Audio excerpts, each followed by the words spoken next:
Important are dates? Dates कितनी important होती है? अब आप मुझे बताइए डेट्स कितनी इंपॉर्टेंट होती है? आपकी बर्थडे की डेट कितनी इंपॉर्टेंट होती है आपके लिए? वो सिर्फ आपके लिए इंपॉर्टेंट होती है, आपके पेरेंट्स के लिए, आपके फ्रेंड्स के लिए। फ्रेंड्स के लिए इसलिए क्योंकि उन्हें पार्टी मिलने वाली होती है। तो उस पर्सपेक्टिव से क्या है कि डेट्स हमेशा इंपॉर्टेंट होती है। क्यों? क्योंकि डेट्स से इवेंट अटैच रहता है और उस डेट के चलते क्या हम उसे सिग्निफिकेंट मतलब उसे सिग्निफिकेंस देना स्टार्ट कर देते हैं कि हाँ ये डेट के दिन ऐसा हुआ था, इस कारण से क्या है इस डेट को हम याद रखते हैं, इस डेट के दिन आपका जन्म हुआ था इसलिए हम बर्थडे बनाते हैं। तो वैसे क्या होता है, वैसे हम डेट्स को इंपॉर्टेंस देते हैं नो डाउट, लेकिन कितनी इंपॉर्टेंस देना चाहिए? क्या हिस्ट्री सिर्फ डेट्स तक ही सीमित होना चाहिए? ऐसे कुछ सवाल उठते हैं। और एक सबसे बड़ा सवाल ये उठता है कि बच्चे हिस्ट्री से इसलिए भागते हैं क्योंकि उन्हें ऐसा लगता है history is all about dates, लेकिन ऐसा नहीं है। हिस्ट्री डेट्स से अलग भी होती है। आपका ये जो भी आइडिया है ना, इससे अभी हम 2 मिनट तो नहीं, पूरा वीडियो जो रहेगा, तो इस पूरे वीडियो में क्या करने वाले हैं, इस पूरे आर्ग्यूमेंट को कंप्लीट करेंगे। हम समझेंगे कि किस तरह से हिस्ट्री जो है वो सिर्फ डेट सेंट्रिक नहीं होती। जिन लोगों को हिस्ट्री से डर लगता है कि डेट्स है, तो वैसा नहीं है, हिस्ट्री का एक अलग पर्सपेक्टिव भी होता है। तो हम वही सारी चीजें इस वीडियो में समझने वाले हैं। स्टार्ट करते हैं। देखो, a time when history was synonymous with dates. क्या होता था कि एक समय ऐसा था, नो डाउट हिस्ट्री में एक समय ऐसा था कि जब हिस्ट्री रिकॉर्ड करने की जब बात आती थी कि हिस्ट्री लिखना है आपने किसी भी चीज की, तो डेट्स के सिनोनिमस होती थी। मतलब आप क्या करते थे, हिस्ट्री में सिर्फ डेट ही डेट की, इतनी तारीख को ये, इतनी तारीख को ये, इतनी तारीख को ये, और ऐसे करके आपने हिस्ट्री लिखी थी। तो एक ऐसा टाइम पीरियड था जब हिस्ट्री को हम किससे रिलेट करते थे, डेट्स से रिलेट करते थे। डेट ऑब्सेस्ड होते थे लोग, मतलब सब कुछ डेट होना चाहिए, हिस्ट्री मतलब डेट, तुमने ऐसा बना दिया, तो इसी कारण लोग डरते थे हिस्ट्री से। फिर क्या होता है, लेकिन ऐसा गलत है। ये गलत क्यों है? क्योंकि हिस्ट्री में आप सिर्फ डेट्स को नहीं रिकॉर्ड करते हो, आप हिस्ट्री में क्या करते हो, history is all about comparison. History में आप कंपेयर करते हो। क्या कंपेयर करते हो? जैसे कि एक टाइम पीरियड था जब दिल्ली सल्तनत थी और एक टाइम पीरियड था जब मुगल पीरियड था, मुगल रूलर्स थे। तो अब क्या कर रहे हो कि दिल्ली सल्तनत का टाइम पीरियड अलग है, मतलब डेट अलग है, मुगल पीरियड जो है उसका टाइम पीरियड अलग है, उसकी डेट अलग है। लेकिन आप क्या करते हो, सिर्फ डेट याद करके थोड़ी ना छोड़ देते हो कि हाँ दिल्ली सल्तनत का इतना टाइम पीरियड था, मुगल टाइम पीरियड जो था या फिर मुगल रूलर्स जो थे उनका टाइम पीरियड इतना था। तो आप क्या डेट्स याद करके छोड़ देते हो? नहीं। आप हिस्ट्री में क्या पढ़ते हो, 7th क्लास में पढ़ के आए ना, हमने देखा उनका एडमिनिस्ट्रेटिव सिस्टम कैसा होता था, इनका एडमिनिस्ट्रेटिव सिस्टम कैसा होता था। ब्रिटिश एडमिनिस्ट्रेटिव सिस्टम को पढ़ते हैं, उस समय पे पीजेंट्स को कितना टैक्स देना पड़ता था, इस समय पे पीजेंट्स को कितना टैक्स देना पड़ता था। आया समझ में? तो अब जरा अपने उस नोशन को फिर से सोचो कि क्या हिस्ट्री में हम सिर्फ डेट्स ही पढ़ते हैं? नहीं, हिस्ट्री में हम डेट्स के साथ साथ में चीजों को कंपेयर करते हैं। हम बिफोर एंड आफ्टर करते हैं। बिफोर एंड आफ्टर मतलब क्या है, हम समझते हैं कि अच्छा पहले कैसी थी हिस्ट्री, आज कैसी है हिस्ट्री। अगर आप देखोगे आज, ठीक है, कि आज हम ये चीजें कर रहे हैं, तो आज उसी चीज को हम कंपेयर, मान लीजिए आज हम क्या कर रहे हैं, आज हम बाइक चला रहे हैं, तो क्या आज से 200 साल पहले बाइक चला रहे थे हम? कंपेयर करो हिस्ट्री से, तो 200 साल पहले बाइक नहीं चला रहे थे। आया समझ में? तो सेंस में क्या है कि हिस्ट्री को हम कंपेयर करके देखते हैं। हिस्ट्री में सिर्फ डेट्स नहीं होती है, आप डेट सेंट्रिक मत रखो हिस्ट्री को। हिस्ट्री क्या होता है, एक ब्रॉडर पर्सपेक्टिव है जिसमें आप बहुत सारी चीजें पढ़ते हैं, समझते हैं, सिर्फ डेट्स नहीं होती हिस्ट्री में। ध्यान रखना इस चीज को, ठीक है? Everything has a history. और अब अगर देखा जाए तो दुनिया में ऐसी कुछ भी चीज नहीं है जिसकी हिस्ट्री ना हो। हर चीज की हिस्ट्री होती है। Everything has a history. कैसे हर चीज की हिस्ट्री होती है? तो अगर आप बात करते हो टी की, तो जैसे चाय, आज हम चाय उठा के पी लेते हैं, ठीक है, लेकिन ये इतना आसान नहीं था। टी कैसे लोगों का एक बेवरेज बन गया, मतलब कैसे लोगों ने पीने के लिए उसको यूज करना स्टार्ट कर दिया, इस चीज के पीछे भी एक हिस्ट्री रही होगी। एक गर्म पानी था, वहां पे कुछ टी लीव्स गिर गई हैं, तो पानी का कलर चेंज हो जाता है, टेस्ट चेंज हो जाता है, एनर्जेटिक लगता है, फिर वैसे टी बनती है। रेलवेज, आज हम बैठ जाते हैं ट्रेन में, कहीं भी चले जाते हैं, लेकिन रेलवेज क्या इतना आसान था? नहीं। एक पूरी हिस्ट्री रही है कि ब्रिटिशर्स को कैसे आइडिया आया होगा, स्टीम इंजन बने होंगे, फिर उसमें धीरे धीरे क्या करना स्टार्ट किया होगा, उसको ट्रैक पे रखा होगा, फिर गाड़ी चली होगी, स्पीड से चली होगी, सामान डाला होगा, बहुत सारी चीजें। पेपर, आज हम देखते हैं कि हम कॉपीज में इतना आसानी से लिख लेते हैं सारी चीजें, लेकिन आप अभी 10th क्लास में जाएंगे, जब पढ़ेंगे कि इसके ऊपर एक पूरा चैप्टर है प्रिंट कल्चर वाला। तो उस सेंस में क्या है, उस सेंस में पेपर की भी एक अपने आप में क्या है, हिस्ट्री है। प्रिंटिंग टेक्स्ट जो होता है उसकी भी अपनी हिस्ट्री है। तो हर चीज की एक हिस्ट्री होती है। आपकी खुद की भी हिस्ट्री होगी, ठीक है, आपकी भी एक हिस्ट्री है। जैसे आप बचपन में कैसे थे, जब आप बड़े होके बहुत बड़े आदमी बन जाओगे, ठीक है, आप अपनी फील्ड में एक्सेल हासिल कर लोगे, आप कुछ अच्छा करोगे देश के लिए, उस समय पर फिर आपकी भी हिस्ट्री लिखी जाएगी। हम पढ़ते हैं ना, जैसे महात्मा गांधी की हिस्ट्री पढ़ते हैं हम, स्वामी विवेकानंद की हिस्ट्री पढ़ते हैं हम, उनके बारे में समझते हैं चीजें, जवाहरलाल नेहरू के बारे में पढ़ते हैं, भगत सिंह के बारे में पढ़ते हैं। तो उस सेंस में क्या है, उस सेंस में हर इंसान की एक हिस्ट्री होती है। आया समझ में यहाँ तक? ठीक है, तो अब देखो क्या है, तो ये जो हमने स्टार्ट करा था वो इंपॉर्टेंट आर डेट्स, तो no doubt dates are there in history, लेकिन डेट्स के अलावा भी हम कंपेयर करते हैं चीजों को, हर चीज की एक हिस्ट्री होती है, everything then everything must have a time period. अब वही सवाल आ गया, जब हर चीज की एक हिस्ट्री होती है तो हर चीज किसी ना किसी टाइम पीरियड में हुई होगी। जी बिल्कुल, किसी ना किसी टाइम पीरियड में हुई होगी। अब देखो यहाँ पे मैंने दो शब्द बोले, टाइम पीरियड में हुई होगी। टाइम पीरियड मतलब क्या होता है कि डेट्स और टाइम पीरियड में डिफरेंस होता है। डेट्स मतलब क्या है, आज हमने डेट दे दी कोई सी, जैसे क्या डेट दे दी हमने, दी 14 अप्रैल, 14 अप्रैल हमने क्या कर दिया, एक डेट दे दी है। 12 सितंबर हमने क्या दे दी, एक डेट दे दी है, तो ये डेट हो गया। लेकिन टाइम पीरियड की बात करते हैं तो मैंने क्या बोल दिया, 2019 टू 2020, ये क्या हो गया, ये एक टाइम पीरियड हो गया। तो डेट और टाइम पीरियड दो अलग अलग चीजें हैं, ठीक है। और हिस्ट्री में क्या होता है, दोनों होता है। जैसे कि राजा का जन्म किस दिन हुआ, वो क्या हो गई, राजा की डेट हो गई। अब अगर हम देखें कि राजा ने कितने सालों तक राज्य किया तो वो टाइम पीरियड हो गया। तो डेट और टाइम पीरियड ऐसा, लेकिन हर चीज को हम कहीं ना कहीं रिलेट कर सकते हैं, मतलब हर इवेंट की, हर हिस्ट्री में जितनी भी चीजें हो रही, हर चीज की क्या होती है, एक डेट होती है, एक टाइम पीरियड होता है। तो वैसे ही but it is actually incorrect to fix precise date to processes. देखो, it is incorrect to fix precise date to the processes. अब जैसे हम देखते हैं कि टी की जो हिस्ट्री है, तो लोगों ने क्या किया, किसी दिन जैसे ऑब्जर्व किया, किसी ने गर्म पानी में कुछ टी लीव्स गिर गई है तो उससे टेस्ट बदल गया, तो एक इंसान ने पिया, फिर उसने किसी और को ऐसा बताया कि यार वो पानी ऐसा गिरने के बाद में मैंने पिया था तो बहुत अच्छा लगा था, एनर्जेटिक लगने लगा, तो उसने किसी तीसरे आदमी को बताया। तो अब ये क्या हो रहा है कि एक पूरा प्रोसेस हो रहा है, ठीक है। अभी जो पूरा प्रोसेस हुआ तो क्या ये एक ही दिन में हो गया, नहीं, एक दिन में नहीं हुआ ना। तो यहाँ पे वही बताया गया कि हर चीज का एक टाइम पीरियड होता है, but it is actually incorrect to fix precise date to processes.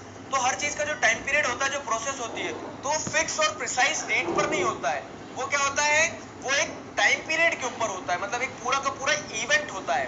देखो प्रोसेसेस समझ रहे हो ना, प्रोसेसेस मतलब क्या, किसी भी चीज का होना। जैसे लोगों ने क्या रेलवेज कंस्ट्रक्ट करी, तो रेलवेज ऐसा नहीं कि रात में सब सोए थे, अगले दिन सुबह उठे और देखा तो रेल चालू हो गई है, ऐसा नहीं, एक पूरे टाइम पीरियड पे होता है ना, एक पूरे के पूरे टाइम पीरियड पे चीजें होती है।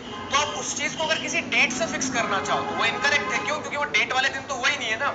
आप बड़े हो गए, उतने कितने साल के हो गए आप, मान लीजिए आप 13-14 साल के हैं 8th क्लास में, तो अब आप 8th क्लास में 13 साल के हो आप, तो उस समय पे क्या है, अब आप ऐसा नहीं कि एक ही दिन में 13 साल के हो गए हो, आप पूरा टाइम पीरियड लिया ना आपने, 1 साल से 13 साल इतना पूरा टाइम पीरियड कवर किया है। तो वैसे हिस्ट्री में आप बहुत सारी चीजें, बहुत सारे इवेंट्स जो होते हैं, बहुत सारी प्रोसेसेस जो होती है, उन्हें एक डेट पर फिक्स नहीं कर सकते। वो क्या करती है, एक पूरा का पूरा टाइम पीरियड रहती है। तो incorrect to fix precise date, आप प्रिसाइज डेट नहीं फिक्स कर सकते हो। There can be no one clear date, ठीक है, नो वन क्लियर डेट, यहाँ पे मतलब क्या है कि कोई एक क्लियर डेट नहीं हो सकती है। There can be no one clear date for the processes, जो भी प्रोसेस होती है, उन प्रोसेस के लिए कोई स्पेसिफिक एक वन क्लियर डेट नहीं होती है। It is being spread over the period of time, एक टाइम पीरियड के ऊपर होती है चीजें हिस्ट्री में। जो प्रोसेसेस होती है, जैसे पेपर, जो प्रिंट कल्चर डेवलप हुआ, तो प्रिंट कल्चर रातों रात नहीं बन गया, वो क्या हो गया, एक पूरे के पूरे टाइम पीरियड पे उसकी हिस्ट्री लिखी गई है। तो अभी तक जो लोग सोचते थे क्या कि हिस्ट्री सिर्फ डेट सेंट्रिक होती है, तो आपको मैं बता दूं, नहीं, हिस्ट्री में कंपैरिजन करते हैं। हिस्ट्री में हम इवेंट्स को पढ़ते हैं, और इवेंट्स किसी एक डेट पर स्पेसिफिक नहीं होते। There can be no one clear date for the processes. जैसे example, people in India did not begin drinking tea one fine day, क्योंकि सभी लोगों ने एक साथ एक ही दिन बोला कि हाँ आज हम हिस्ट्री लिखना है, तो हिस्ट्री क्या लिखना है कि हम 20 जनवरी से क्या करेंगे, सब मिलके चाय पियेंगे। तो चाय पीना जो था वो 20 जनवरी से स्टार्ट नहीं हुआ। टी के पीछे की जो हिस्ट्री है, तो वो एक टाइम पीरियड पे इवॉल्व हुई होगी, किसी डेट पे इवॉल्व नहीं हुई होगी ना। तो वही यहाँ पे बताया गया। Then why do we associate history with string of dates. लेकिन सवाल ये आता है कि हम जब हिस्ट्री पढ़ते हैं तो कहीं ना कहीं हमें डेट्स मिलती जरूर है। तो मैंने आपको स्टार्टिंग में बोला था कि dates are important in history. ऐसा नहीं है कि आप इग्नोर कर दो कि डेट्स इंपॉर्टेंट नहीं है, लेकिन अब सवाल ये आता है कौन सी डेट्स इंपॉर्टेंट है, ठीक है, विच डेट्स, जो आपकी बुक में हेडिंग दी है। उसको पढ़ने से पहले एक और चीज बताता हूँ मैं। तो then why do we associate history with a string of dates. तो क्यों एसोसिएट करते हैं, देखो, the reason for associating dates with history, क्या कारण है कि earlier there was a time when history was an account of battles and big events. तो पहले क्या होता था कि ऐसा सिस्टम चलता था कि हिस्ट्री को क्या किया जाता था, हिस्ट्री में सारी जितनी भी बैटल्स हो रही है तो उनका अकाउंट लिख के रखना। बैटल्स का अकाउंट मतलब उनका एक पूरा ब्यौरा लिख के रखना कि हाँ इतनी तारीख को बैटल लड़ी गई थी, इतनी तारीख को राजा मरे थे, इतनी तारीख को राजा ने लोगों को मारा था, ये सारी चीजें। कुछ बड़े इवेंट्स हो रहे हैं, बड़े इवेंट्स में जैसे राजा को राज तिलक कब हुआ था, राजा कब बने थे, कब शादी हुई है, कब उनकी डेथ हो गई है, किस दिन कहाँ उन्होंने विजय हासिल की थी। तो इस प्रकार के जितने भी सवाल रहते हैं, ठीक है। तो the reason for associating dates with history, उसके पीछे रीजन क्या है कि एक ऐसा टाइम पीरियड था जब हिस्ट्री को अकाउंट की तरह कंसीडर किया जाता था, किस चीज के, बैटल्स और बिग इवेंट्स के। तो इसे हम कह सकते हैं date centric history was recorded. तो उस समय पे डेट सेंट्रिक हिस्ट्री चली आ रही थी, लेकिन वो इंपॉर्टेंट भी था, तो हम कंपेयर कर पाते। जैसे मान लीजिए साउथ इंडिया में कुछ हो रहा है और वही नॉर्थ इंडिया में कुछ हो रहा है, तो दोनों की अगर हमें डेट पता है तो हम क्या कर सकते हैं, ये कंपेयर कर सकते हैं, अच्छा पहले वहां पे ऐसा हुआ था फिर यहाँ पे ऐसा हुआ था। तो वही वाली बात की हिस्ट्री में हम कंपैरिजन करते हैं ना, तो डेट्स कंपैरिजन के लिए भी आपको मदद साबित करती है। और पहले ट्रेंड अलग था, तो नो डाउट कि डेट्स जो होती है they are important in history. क्यों? क्योंकि वो इवेंट्स और कह सकते हैं बैटल्स, इन सारी चीजों को रिकॉर्ड करने के लिए यूज की जाती थी। लेकिन फिर से मैं रिपीट कर रहा हूँ कि सिर्फ डेट्स तक ही हिस्ट्री सीमित नहीं होती। This is one style of recording history. तो ये डेट के हिसाब से अगर रिकॉर्ड करते हो आप हिस्ट्री, तो ये हिस्ट्री रिकॉर्ड करने का एक स्टाइल है, ठीक है। ये this is one type of recording the history, कि हिस्ट्री को इस तरह से रिकॉर्ड किया जाता है। लेकिन दूसरा टाइप क्या है, another style of recording the history is also there. क्या है वो? Which is not date centric.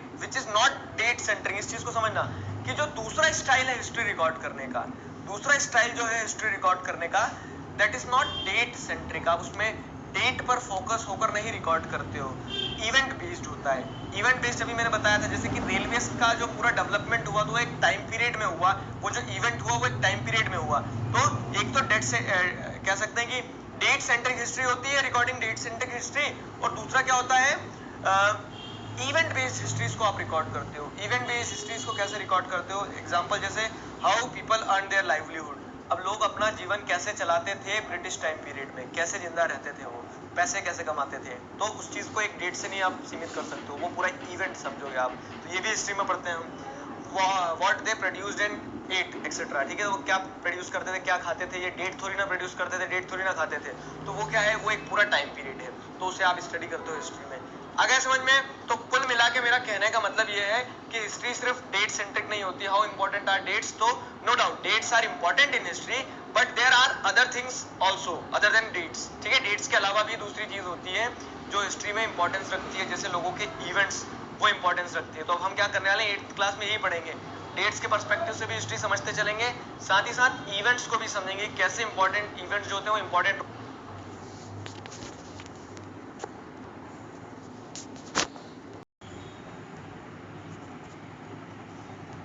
ठीक है, history is not all about dates, वही चीज यहाँ पे लिखी है कि हिस्ट्री सब कुछ डेट्स से रिलेटेबल नहीं होती है, but dates do play a very important role in it, ठीक है। तो डेट्स फिर भी एक इंपॉर्टेंट रोल प्ले करती है हिस्ट्री में। तो कौन सी डेट्स, सवाल ये उठता है, विच डेट्स, अगर डेट्स इंपॉर्टेंट रोल प्ले करती भी है, समझ गए ना चीज को कैसे, कुछ तो करती है, तो कौन सी डेट्स इंपॉर्टेंट रोल प्ले करती है? तो dates depends on events. Dates जो भी होती है वो डिपेंड करती है किस पे? Date depends on events. कौन से इवेंट्स? तो इवेंट्स देखो, अब ये चीज समझना, ये इंपॉर्टेंट है यहाँ पे। जब इस एग्जांपल से समझाऊंगा मैं आपको, लेकिन अभी पहले जो मैं एग्जांपल दे रहा हूँ उससे समझो कि हमने यहाँ तक देख लिया कि हम हिस्ट्री में किन डेट्स को इंपॉर्टेंस देते हैं। जैसे आप किस डेट को इंपॉर्टेंट दोगे? जिस डेट को आपका बर्थडे आता है। क्यों? क्योंकि वो आपका बर्थडे, वो इवेंट किससे जुड़ा हुआ है? आपसे जुड़ा हुआ है, तो आप उस डेट को इंपॉर्टेंस दोगे। मैं किस डेट को इंपॉर्टेंस दूंगा? मैं अपने बर्थडे वाली डेट को ही इंपॉर्टेंस दूंगा। आगे समझ में? तो क्या होता है कि कौन सी डेट्स? तो डेट्स डिपेंड्स ऑन इवेंट्स। जो इवेंट्स हो रहे हैं उन इवेंट्स के ऊपर डेट्स डिपेंड करती है, नो डाउट, ठीक है, बहुत अच्छी बात है। अब इवेंट्स भी तो वेरी कर सकते हैं ना। जैसे आप आज हिस्ट्री लिख रहे हो, तो आप किन इवेंट्स पे फोकस करोगे जो आपके लिए, आपको अच्छे लगे इवेंट्स, या फिर जो आपके पर्सपेक्टिव से जरूरी इवेंट्स थे। जैसे रशियन हिस्ट्री जो रहेगी और इंडियन हिस्ट्री जो रहेगी, तो रशियन हिस्ट्री के जो रशियन हिस्टोरियंस रहेंगे, जो हिस्ट्री लिखने वाले रहेंगे, वो कुछ अलग इवेंट्स को ध्यान में रखेंगे। वो ये थोड़ी देखेंगे कि इंडिया में नॉन कॉपरेशन मूवमेंट हुआ था तो हम एक रशिया की हिस्ट्री में वो लिखेंगे। क्यों? क्योंकि उन्हें तो रशियन हिस्ट्री लिखना है, तो रशियन हिस्ट्री में किन इवेंट्स को कंसीडर करेंगे? वो जो रशियन रेवोल्यूशन हो रहा था उसे कंसीडर करेंगे, ना कि इंडिया में जो नॉन कॉपरेशन मूवमेंट और इंडियन नेशनल मूवमेंट चल रहा था। आया समझ में? तो वही चीज रहती है कि डेट डिपेंड्स ऑन इवेंट्स। अब सवाल ये भी आता है कि इवेंट्स क्या होते हैं? तो if we change our focus of events and issues, subsequently the dates will also change. ये देखो क्या होता है कि हम, अगर आपको मैंने बोला कि हिस्ट्री पढ़ना है, ठीक है, आप क्या कर रहे हो? अभी आप फोकस में क्या रख रहे हो? आप अमेरिकन हिस्ट्री रख रहे हो, तो आप अमेरिकन इवेंट्स और अमेरिकन इश्यूज के हिसाब से हिस्ट्री पढ़ोगे, समझोगे। अगर आपने फोकस चेंज कर दिया, मैंने बोल दिया कि अब आपका फोकस होना चाहिए इंडियन हिस्ट्री, तो आप इंडियन हिस्ट्री के हिसाब से इवेंट्स और इश्यूज पढ़ोगे तो आपकी डेट्स बदल जाएगी ना। अब आप जो डेट्स पढ़ोगे वो दूसरी होगी, अमेरिकन हिस्ट्री पढ़ रहे थे जब डेट्स दूसरी होगी। तो उस तरीके से क्या है कि हिस्ट्री में डेट्स एक इंपॉर्टेंट रोल प्ले करती है। अब आप देखते हो कि कौन सी डेट्स इंपॉर्टेंट रोल प्ले करती है, तो डेट्स डिपेंड करती है इवेंट्स के ऊपर। और ये जो इवेंट्स है, तो इवेंट्स भी ये देखा जाता है कि आप किस इवेंट पर फोकस कर रहे हो, ठीक है। As the focus of your event changes, the importance of dates to you also change, ठीक है। आप जिस डेट को इंपॉर्टेंस दे रहे हो, वो हो सकता है कि आप अगर अपना फोकस चेंज करते हो, आप अपना देखने का नजरिया बदलते हो, तो आपकी डेट्स भी बदल जाएगी। डेट्स बदल जाएगी मतलब आप अमेरिकन हिस्ट्री पढ़ोगे तो आपको दूसरी डेट्स मिलेगी। आगे समझ में? तो वही चीज होती है यहाँ पे, क्या कि हिस्ट्री डेट्स पे डिपेंड करती है, डेट्स इवेंट्स पे डिपेंड करती है। इवेंट क्या होते हैं, वो डिपेंड करते हैं देखने वालों की पर्सपेक्टिव पे, या फिर कह सकते हैं इवेंट्स डिपेंड करते हैं जो लिख रहा है उसके द्वारा। जैसे एग्जांपल देते हैं, तो हिस्ट्री किसने लिखी हमारी? ब्रिटिशर्स ने लिखी।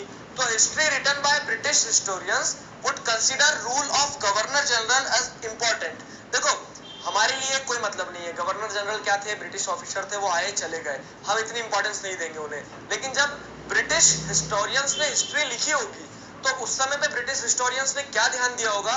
ब्रिटिश हिस्टोरियंस ने ध्यान दिया होगा कि जो उनके गवर्नर जनरल थे, वॉरेन हेस्टिंग से लगा के लॉर्ड माउंटबेटन, ठीक है, ये ध्यान रखना, 1 मार्क्स में आ जाता है। वॉरेन हेस्टिंग जो थे पहले गवर्नर जनरल थे ये, ठीक है, first governor general of India.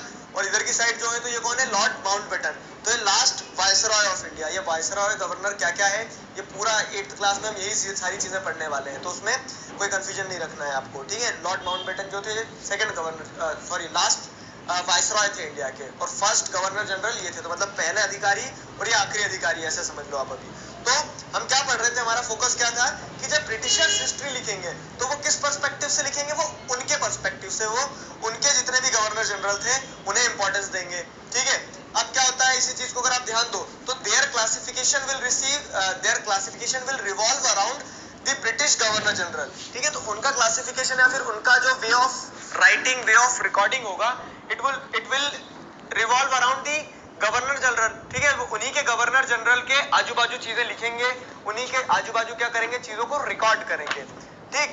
Indians and there activities, ये चीज समझना। जब क्या होता है कि ब्रिटिश हिस्टोरियंस हिस्ट्री लिखेंगे, तो they would not include the Indians and their perspective. Indians and their perspective will not have any role in. आगे समझ में?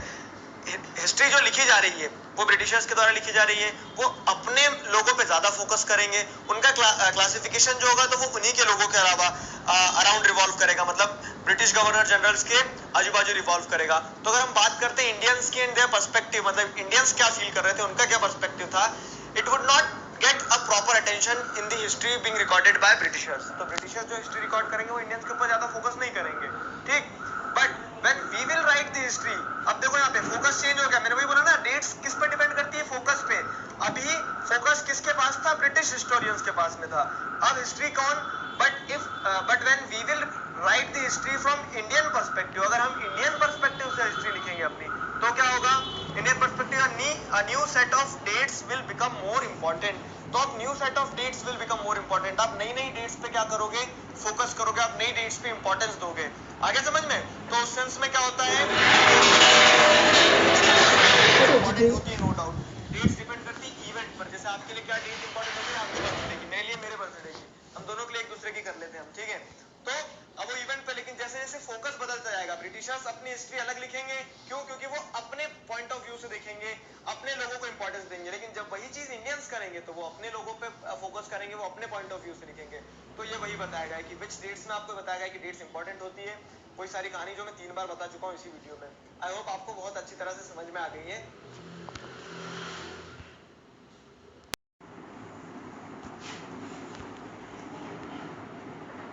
पीरियडाइज मतलब, जैसे आपके एग्जांपल से बताता हूँ, आप पहले किंडरगार्टन में थे, तो उस चीज को हमने अलग पीरियडाइज कर दिया कि किंडरगार्टन, ठीक है। फिर आप जैसे क्या कह सकते हैं, primary classes, upper primary classes, ठीक है, सीनियर सेकेंडरी, उस तरह से क्या अलग अलग ग्रुप्स में होते हैं। तो फर्स्ट से 5th क्लास तक क्या आप देखोगे तो प्रोग्राम वगैरह भी सारे अलग करवाते हैं। तो वो प्राइमरी क्लासेस को आपने क्या कर दिया, अलग तरह से पीरियडाइज कर दिया। फिर आप अपर प्राइमरी पे आ गए, तो 6th से 8th। हमारी स्कूल में ऐसा होता था, आपकी स्कूल में कैसा होता है पता नहीं मुझे। तो आपने क्या कर दिया, अलग अलग तरह से पीरियडाइज कर दिया, ठीक है, अलग अलग क्या कर दिया, उसको ग्रुपिंग्स में क्लासिफाई कर दिया। तो यही पीरियडाइजेशन है। हम हिस्ट्री को भी ऐसे ही क्या करते हैं, क्लासिफाई कर देते हैं, पीरियडाइज कर देते हैं। क्या इतने से इतनी हिस्ट्री को हम ये बोलेंगे, इतने से इतनी हिस्ट्री को हम ये बोलेंगे। तो ऐसा क्यों किया जाता होगा, मुझे बताओ आप, सोचो जरा, ऐसा क्यों किया जाता है, आपकी स्कूल में क्यों किया जाता है? ऐसा इसलिए किया जाता है क्योंकि एक कॉमन कैरेक्टरिस्टिक देखने को मिलती है। 6th से 8th तक के बच्चों के बीच में क्या है कि कॉमन लेवल रहेगा, मान लो लगभग वो बात अलग है कि 6th के थोड़े से कमजोर से, डरे से, सहमे हुए से रहते हैं। 8th क्लास में आते आते बच्चे क्या हो जाते हैं, थोड़े बदमाश से हो जाते हैं। तो लेकिन होता क्या है कि आपने क्या किया, उसको एक कॉमन पीरियडाइज, मतलब एक कॉमन ग्रुप में पीरियडाइज कर दिया है। तो उसी तरह से क्या होता है, हिस्ट्री को भी पीरियडाइज करते हैं। तो पीरियडाइजेशन क्या होता है, होप आपको समझ में आया। अब पीरियडाइजेशन क्या होता है वो मैंने बता दिया। अब करते क्यों है, इसलिए करते हैं so that we can show significant changes between the different time period. जैसे अगर हम देखते हैं कि 6th क्लास में हमने क्या पढ़ा, एंशिएंट हिस्ट्री पढ़ा था। अब हमने क्या कर दिया, उसको एक ग्रुप बना दिया। दूसरा ग्रुप कौन सा हो गया हमारा, मेडिवल हिस्ट्री का हो गया। तो मेडिवल हिस्ट्री को हमने क्या पीरियडाइज कर दिया, दूसरे ग्रुप में कर दिया। तीसरा ग्रुप अब हम क्या पढ़ रहे हैं, अभी मैंने स्टार्टिंग में बताया था, मॉडर्न हिस्ट्री। तो ये क्या हो गया, तीसरा पीरियडाइजेशन हो गया। तो हमने जो पीरियडाइजेशन करा है, तो ये क्या दर्शाता है, ये दर्शाता है, ये क्या एक्सप्रेस करता है, how can we can show significant changes between the different time period. तो एंशिएंट हिस्ट्री को जो आपने पीरियडाइज करा है, तो एंशिएंट हिस्ट्री में कुछ अलग कैरेक्टरिस्टिक्स थे, एंशिएंट हिस्ट्री में कुछ अलग ट्रेंड था। वही चीज आप मॉडर्न मिडिवल हिस्ट्री में देखोगे तो उसमें कुछ अलग चीजें, अलग कैरेक्टरिस्टिक्स है, अलग ट्रेंड था। वही चीज आप मॉडर्न हिस्ट्री में देखते हो तो उसमें कुछ अलग चीजें थी, अलग ट्रेंड था। तो इस बेसिस पे क्या होगा, आपने तीन चीजों को क्या कर दिया, आपने तीन चीजों को क्लासिफाई कर दिया, आपने तीन चीजों को पीरियडाइज कर दिया, जो एक दूसरे से अलग होने का वो भी देती है, मैसेज देती है। और साथ साथ में अगर मॉडर्न हिस्ट्री को आपने एक ही ग्रुप में क्लासिफाई किया है, तो मॉडर्न हिस्ट्री में कुछ कॉमन कैरेक्टरिस्टिक्स होगी, ठीक है, और मॉडर्न हिस्ट्री मिडिवल हिस्ट्री से अलग होगी। तो ये होता है रीजन, किस चीज का रीजन, कि हम क्यों क्लासिफाई करते हैं। तो बाय क्लासिफाइंग या फिर by periodizing the history, we can show significant changes between the different time period। अलग अलग टाइम पीरियड में अलग अलग जो ग्रुप्स बनाए उनमें क्या चेंजेस हैं, मिडिवल हिस्ट्री में और मॉडर्न हिस्ट्री में क्या चेंजेस है, वो हम दर्शा सकते हैं। कैसे दर्शाओगे, तो वो हम दर्शा सकते हैं पीरियडाइज करके। अभी आगे और बताऊंगा, कंफ्यूजन नहीं रखना है, ठीक है, और क्लियर करेंगे इस चीज को हम। तो वैसे ही इंडिया में अगर देखा जाए कि किसने पीरियडाइज किया था, तो 1817 में किसने किया था, 1817 में जेम्स मिल। जेम्स मिल कौन थे, James mill a Scottish economist and political philosopher. Economist मतलब क्या है, अर्थशास्त्री थे ये। अर्थशास्त्री मतलब क्या होता है, जो इकोनॉमी से जुड़ा, इकोनॉमिक्स से जुड़े ये सारे काम करते थे। लेकिन आप बोलोगे हिस्ट्री में क्यों पढ़ रहे हैं इन्हें, तो इंटर रिलेटेड स्टडी होती है, ठीक है। इकोनॉमिस्ट है इसका मतलब ये नहीं कि हिस्ट्री नहीं पढ़ सकते हैं ये। तो जेम्स मिल जो थे, ठीक है, जेम्स मिल क्या थे, स्कॉटिश इकोनॉमिस्ट थे, जिन्होंने और एक पॉलिटिकल फिलोसोफर भी थे। तो इन्होंने क्या किया, इन्होंने हिस्ट्री को क्लासिफाई कर दिया। इन्होंने हिस्ट्री को कैसे क्लासिफाई करा, इन्होंने हिस्ट्री को पीरियडाइज कर दिया तीन पार्ट्स में। उन्होंने एक बुक पब्लिश करी, he published a book a history of British India. British India मतलब क्या है कि ब्रिटिश टाइम पीरियड में जो इंडिया थी, तो ब्रिटिश मतलब कह सकते हैं कि उन्हीं से जुड़े हुए उनके रिश्तेदार थे। तो उन्होंने एक बुक लिखी है, हिस्ट्री ऑफ ब्रिटिश इंडिया। उस बुक में उन्होंने क्या कर दिया, तीन कैटेगरीज में डिवाइड कर दी इंडियन हिस्ट्री को, या फिर कह सकते हैं तीन कैटेगरीज में पीरियडाइज कर दी। क्या, divided Indian history into three periods, Hindu, Muslim और ब्रिटिश, ठीक है। तो इन्होंने क्या कर दिया, एक पीरियड को हिंदू पीरियड बोल दिया, एक टाइम पीरियड को, दूसरे टाइम पीरियड को मुस्लिम टाइम पीरियड, तीसरे टाइम पीरियड को ब्रिटिश टाइम पीरियड। तो ये तीन पीरियड्स में क्लासिफाई कर दिया। मानते हो यहाँ तक आगे चीजें समझ में। अब क्या होता है, at that time this periodisation was widely accepted. और इन्होंने जो पीरियडाइजेशन दिया था हिंदू, मुस्लिम, ब्रिटिश का, ये ब्रिटिश को मतलब आप क्रिश्चियन से भी रिलेट कर सकते हो, ठीक है। अभी मैं आगे समझाऊंगा क्यों। तो ये जो इन्होंने क्लासिफिकेशन दिया था, इस क्लासिफिकेशन को क्या किया गया, वाइडली एक्सेप्ट किया गया। लोगों ने एक्सेप्ट कर लिया कि हाँ ठीक है, चलो सही क्लासिफिकेशन है। इंडियन हिस्ट्री को हम ऐसे पढ़ सकते हैं कि एक टाइम पीरियड हिंदू का था, एक टाइम पीरियड मुस्लिम का था, एक टाइम पीरियड ब्रिटिश का था, ठीक। But James Mill idea of history, British rule as the forces of progress and civilisation. तो जेम्स मिल ने पीरियडाइज करने के साथ साथ में एक और आइडिया दिया। क्या आइडिया दिया, उन्होंने जो दो पीरियड थे, हिंदू पीरियड और मुस्लिम पीरियड, इन्हें क्या बताया, इन्हें एंशिएंट मिडिवल टाइम पीरियड बता दिया कि इस समय पे सब कुछ कैसा है, बहुत ज्यादा टैबूज है। टैबूज है मतलब बहुत ज्यादा अंधविश्वास है इंडिया में, ठीक है। लोग क्या है, लोग अंधविश्वास, सुपरस्टिशियस प्रैक्टिसेस में विश्वास रखते थे, लोग पूजा पाठ इनमें परेशान रहते थे, ठीक है। इस तरह से उन्होंने हिस्ट्री को डिपिक्ट करा। उन्होंने क्या बताया, British rule as the forces to progress and civilisation. उन्होंने बोला कि अब ये जो पिछड़ापन है इंडिया का, इसे अगर आपको क्या करना है, दूर करना है, आपको इंडिया में अगर प्रोग्रेस लाना है, सिविलाइजेशन लाना है, तो उसके लिए क्या करना होगा आपको, उसके लिए आपको ब्रिटिश रूल चाहिए रहेगा। तो इस तरह से जेम्स मिल ने पीरियडाइज करा, और पीरियडाइज करने के साथ साथ में अपनी जो बुक थी, कौन सी बुक थी जेम्स मिल की, जेम्स मिल की बुक थी, ये ध्यान रखना है, 1 मार्क्स में पूछा जा सकता है, what was the book written by James Mill, तो a history of British India. इस बुक में उन्होंने क्या किया, हिस्ट्री ऑफ ब्रिटिश इंडिया में ऐसा बताया कि अगर प्रोग्रेस करना है आपको, सिविलाइज करना है इंडिया को, तो उसके लिए ब्रिटिश रूल जरूरी है। ठीक है, तो उन्होंने इंडिया की क्या कह सकते हैं, नेगेटिव इमेज बताई शुरुआती दौर में, फिर ब्रिटिश टाइम पीरियड को उन्होंने बहुत ग्लोरीफाई करके बताया। तो ये गलत था, क्यों, क्योंकि इंडिया ऐसा नहीं था, हमारा क्या एंशिएंट पास्ट इतना खराब था नहीं, बहुत कुछ था हमारे पास में, ब्रिटिशर्स के पास खाने को नहीं होता था, वो हमारे यहाँ से स्पाइसेस ट्रेड करके ले जाते थे, तो ये तो गलत करा उन्होंने। तो अब इस चीज को पता है कहाँ रिलेट करो आप, जो हमने स्टार्टिंग में वीडियोस पढ़े थे, मैंने बताया था ना कि as the focus of events and history changes the dates also changes. तो वैसे यहाँ पे हो रहा है कि अभी हिस्ट्री लिखने वाला इंसान कौन था, अभी हिस्ट्री लिखने वाला इंसान ब्रिटिशर था, एक तरह से मतलब कह सकते हैं फॉरेनर था, स्कॉटिश इकोनॉमिस्ट थे, स्कॉटलैंड से थे। तो जेम्स मिल के पर्सपेक्टिव से उन्होंने किसको अप्रेस किया, जिसको वो चाहते थे ब्रिटिश रूल सही है, तो उन्होंने उस चीज को बहुत ज्यादा प्रेज किया, और इंडियन रूल को क्या बताया, गलत बताया। लेकिन जब इंडियन हिस्टोरियंस हिस्ट्री लिखेंगे तो वो बोलेंगे नहीं, मेडिवल टाइम पीरियड में भी हमारे यहाँ कितना ट्रेड होता था, एंशिएंट टाइम पीरियड में हमारे यहाँ कितना ज्यादा डेवलपमेंट होता था, सारी चीजें थी ना। तो उस सेंस में क्या है कि हिस्ट्री लिखने वाले के ऊपर हिस्ट्री डिपेंड करती है।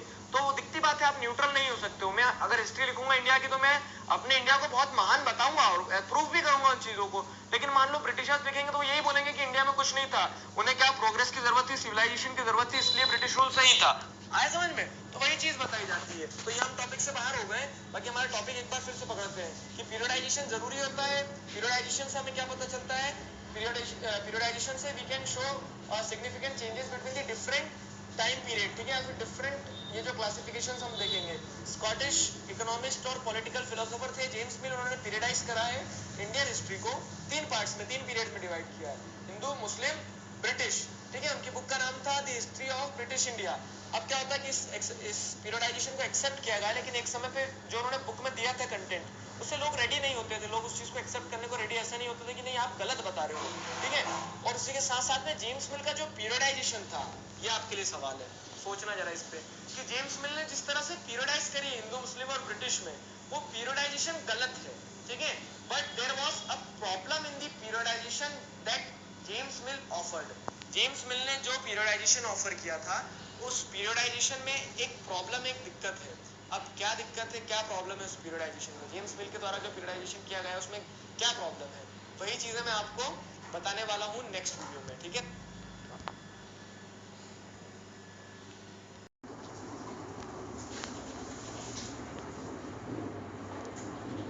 Divided history on religious ground, ये दिक्कत थी। देखो, रिलीजियस ग्राउंड मतलब क्या होता है कि धर्म के आधार पर उन्होंने कर दिया हिंदू, मुस्लिम और ब्रिटिश यानी उन्होंने क्रिश्चियन, जैसे मैंने आपको बताया था, आगे बताता हूँ। तो ये वही है कि ब्रिटिश पीरियड यानी क्रिश्चियन रिलीजन से उन्होंने रिलेट कर दिया। उनका ये मानना था जैसे हिंदू, मुस्लिम, ब्रिटिश, क्रिश्चियन, तो ये टाइम पीरियड उन्होंने कैसे क्लासिफाई कर दिया कि एंशिएंट इंडिया में देखेंगे हम अधिकतर हिंदू रूलर्स थे, मेडिवल टाइम पीरियड में हमने देखा दिल्ली सल्तनत, मुगल रूलर्स तो मुस्लिम रूलर्स थे, फिर अगर आप ब्रिटिश टाइम पीरियड पे देखोगे तो ब्रिटिशर्स पर क्रिश्चियन, तो क्रिश्चियन रूलर्स थे। तो उन्होंने क्या कर दिया, रिलीजन के हिसाब से हिस्ट्री को डिवाइड कर दिया।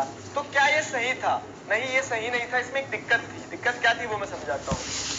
Is it right to characterize an age only through the religion of the ruler of that time? मतलब जो रूलर है उसका जो रिलीजन है, अब उस रिलीजन के नाम पे पूरी की पूरी एज को अगर आप पीरियडाइज कर देते हो, पूरी की पूरी टाइम पीरियड को आप क्लासिफाई कर देते हो, तो क्या ये सही है? नहीं है। क्यों? क्योंकि ऐसा होता था कि मान लीजिए रूलर हिंदू है, लेकिन ऐसा हो सकता है कि उसकी पूरी जनता में से मुस्लिम पॉपुलेशन भी हो, उसकी पूरी जनता में क्रिश्चियंस भी हो। आया समझ में? तो ये गलत था कि आप इस तरह से एक पूरे के पूरे टाइम पीरियड को किसी रिलीजन से रिलेट नहीं कर सकते हो।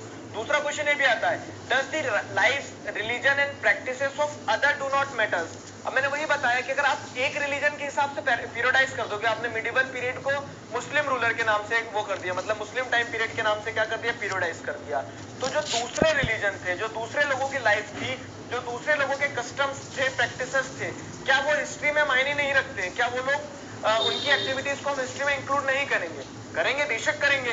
तो उसी सेंस में क्या है, उसी सेंस में यहाँ पे हमें समझना होगा, ये जानना होगा हमें कि जेम्स मिल के द्वारा जो पीरियडाइजेशन ऑफर किया गया था, that was not up to that mark. क्यों? क्योंकि देयर वर लिमिटेशंस। लिमिटेशंस कैसी थी कि उन्होंने सिर्फ रिलीजियस ग्राउंड पे कर दिया, और अकॉर्डिंग टू दिस क्वेश्चंस इस क्लासिफिकेशन ऑफ नॉट राइट, ठीक है। तो अब यही चीज वहां पे बताई गई है क्या, कि हम अगर इस चीज को कंक्लूड करें तो कंक्लूडिंग ऑब्जर्वेशन ये रहेगा, और उस चीज को अगर ऐसे कंक्लूड करके therefore this periodisation is not true and justified, तो उन्होंने जो ये पीरियडाइजेशन किया हिंदू मुस्लिम और ब्रिटिश का, this is not true and justified, ये जस्टिफाइड नहीं है। क्यों? क्योंकि अगर हम इधर समझेंगे जस्टिफाइड इसलिए नहीं क्योंकि because variety of faith existed simultaneously. इसका मतलब क्या हुआ कि जैसे उन्होंने हिंदू पीरियड से क्लासिफाई कर दिया फिर मुस्लिम पीरियड से क्लासिफाई कर दिया, तो ऐसा नहीं है कि मुस्लिम पीरियड में सिर्फ मुस्लिम रूलर्स ही एग्जिस्ट कर रहे हैं और पॉपुलेशन भी सारी मुस्लिम है, दूसरे रिलीजन के लोग भी तो थे। तो वही चीज यहाँ पे बताई गई, जैसे एग्जांपल देखोगे व्हेन दिल्ली का टी कैपिटल होगा, ठीक है, when Delhi was ruled by Muslim rulers in south there were rulers of other faith also, ठीक है। तो जब दिल्ली पे कौन रूल कर रहे थे? मुस्लिम रूलर्स रूल कर रहे थे।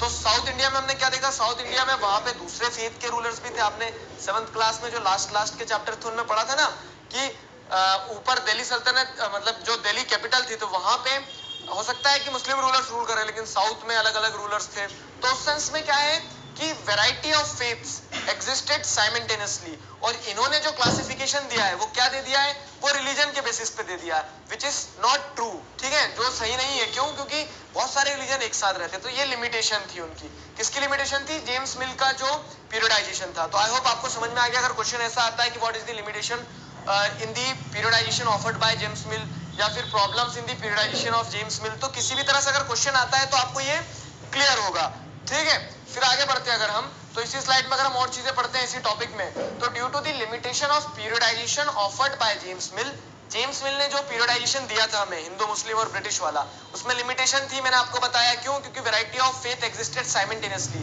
एक साथ अलग अलग रिलीजन के लोग रहते थे। तो ये लिमिटेशन के चलते क्या होता है? Moving away from the British classification, historians, Indian historians की बात करेंगे, historians have divided Indian history into ancient, medieval और मॉडर्न। अब ये देखो, तो क्योंकि जेम्स मिल ने जो पीरियडाइजेशन दिया उससे लोग खुश नहीं थे, लोगों को ऐसा लगता था कि गलत है, उसके अंदर लिमिटेशंस है।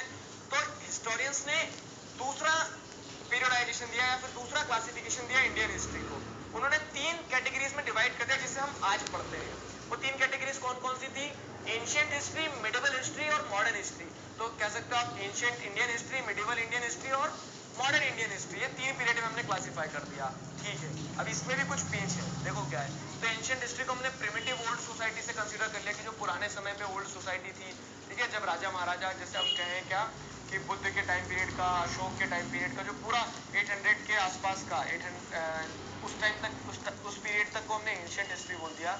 मिडिवल क्या होता है? तो मिडिवल ब्रिटिशर्स के आने से पहले तक और एंशिएंट के बाद में। एंशिएंट और मॉडर्न मतलब ब्रिटिशर्स के आने के पहले की जो टाइम, बीच का जो टाइम पीरियड है उसे मिडिवल हिस्ट्री। तो इसे ट्रांजिशन पीरियड भी कहा गया है, नाइदर एंशिएंट नॉर मॉडर्न। तो ये वो टाइम पीरियड है हिस्ट्री का जब एंशिएंट में भी कंसीडर नहीं किया जा रहा था और मॉडर्न में भी कंसीडर नहीं किया जा रहा था। तो हम कह सकते हैं कि पूरा जो इंडिया का टाइम पीरियड अटैक वगैरह हुए थे ब्रिटिशर्स के आने के पहले तक, तो उसे मिडिवल हिस्ट्री में पढ़ा जाता है, जो हमने 7th क्लास में, देखो रिलेट करो, 6th में सारा सब कुछ पढ़ा था एंशिएंट वाला, बुद्ध, अशोक, हर्षवर्धन, ये सारी चीजें। फिर मिडिवल में हमने क्या पढ़ा? मिडिवल में वो ट्रांजिशन पीरियड पढ़ा पूरा, तो दिल्ली सल्तनत, मुगल एम्पायर, मराठास, ये सारी चीजें पढ़ी थी हमने। फिर अब मॉडर्न में क्या है? तो देखो मॉडर्न हिस्ट्री को, यहाँ पे मॉडर्न का मतलब क्या होता है? Associated with the growth of modern forces. Modern forces क्या हो जाएगी? जैसे science, reason, democracy, liberty, equality, इन चीजों की बात की गई मॉडर्न हिस्ट्री में, कि ये जब ट्रेंड देखने को मिला तो ये ट्रेंड को क्या बोला गया? मॉडर्न हिस्ट्री बोला गया। लेकिन क्या ये सारी चीजें इंडिया में भी देखी जा रही थी? बताओ जरा। डेमोक्रेसी थी? नहीं थी। लिबर्टी थी? नहीं थी। इक्वलिटी थी? नहीं थी। ये तो वेस्टर्न पर्सपेक्टिव है। वेस्टर्न कंट्रीज में, जैसे यूरोप की जो कंट्रीज थी, वहां पर हिस्ट्री में मॉडर्न हिस्ट्री को एसोसिएट किया गया with the growth of modern forces. वहां पर science, reason, democracy, liberty, equality grow हो रहा था। Was it true in the case of India? तो नो, इंडिया के केस में क्या है, ये सही नहीं था। इंडिया के केस में कुछ और सही था। क्या सही था इंडिया के समय पे? तो मतलब इंडिया में जिस पीरियड को मॉडर्न पीरियड बोला जा रहा है, जेम्स मिल ने जिसे ब्रिटिश टाइम पीरियड से क्लासिफाई किया है, उस समय पे क्या हो रहा था? उस समय पे हमारे यहाँ डेमोक्रेसी, लिबर्टी, इक्वलिटी नहीं थी ना। तो ये एक वेस्टर्न पर्सपेक्टिव है। देखो इस चीज को समझो कि ये जो पर्सपेक्टिव दिया है मॉडर्न हिस्ट्री का, ये वेस्टर्न पर्सपेक्टिव है। मतलब जो यूरोपियन कंट्रीज थी, जो वेस्टर्न कंट्रीज थी, वो वेस्टर्न कंट्रीज को तो अगर मॉडर्न बोला जाए उनकी हिस्ट्री को, इस टाइम पीरियड को, तो उनको ठीक लगेगा, लेकिन हमारे लिए मॉडर्न नहीं था। क्यों? क्योंकि हमारे साथ में तो ये सारे प्रिंसिपल्स हमें तो ये जो मॉडर्न फोर्सेस की बात की जा रही वो तो मिली नहीं थी। तो इसके लिए कुछ हिस्टोरियंस ने, इंडियन हिस्टोरियंस ने, therefore many Indian historians refer this modern period as colonial period. अब समझना, तो हमने बोला ठीक है एंशिएंट क्लासिफिकेशन सही है, मिडिवल क्लासिफिकेशन सही है, लेकिन जिसे आप मॉडर्न पीरियड बोल रहे हो, मॉडर्न इंडियन हिस्ट्री बोल रहे हो, हमारे लिए तो वो मॉडर्न नहीं है। क्यों? क्योंकि जिन प्रिंसिपल्स की, जिन मॉडर्न फोर्सेस की आप बात कर रहे हो, इंडिया में तो वो था ही नहीं, वो तो वेस्टर्न कंट्रीज में था, वो तो सिर्फ वेस्टर्न पर्सपेक्टिव था। तो यहाँ पे हम नो बोलेंगे बहुत बड़ा कि हमारे लिए तो मॉडर्न हिस्ट्री थी नहीं। तो हमारे हिस्टोरियंस ने क्या किया, हमारे हिस्टोरियंस ने, many historians, Indian historians referred this modern period, तो जिस चीज को वहां पे मॉडर्न बोला जा रहा था, उस मॉडर्न पीरियड को हमारे हिस्टोरियंस ने क्या बोला, कॉलोनियल पीरियड बोला। अब सवाल ये आता है कॉलोनियल पीरियड क्या है? ठीक है, आप लोगों के मन में सवाल आया ये, तो कॉलोनियल पीरियड क्या है, इसे अब हम डिस्कस करने वाले हैं नेक्स्ट वीडियो में कि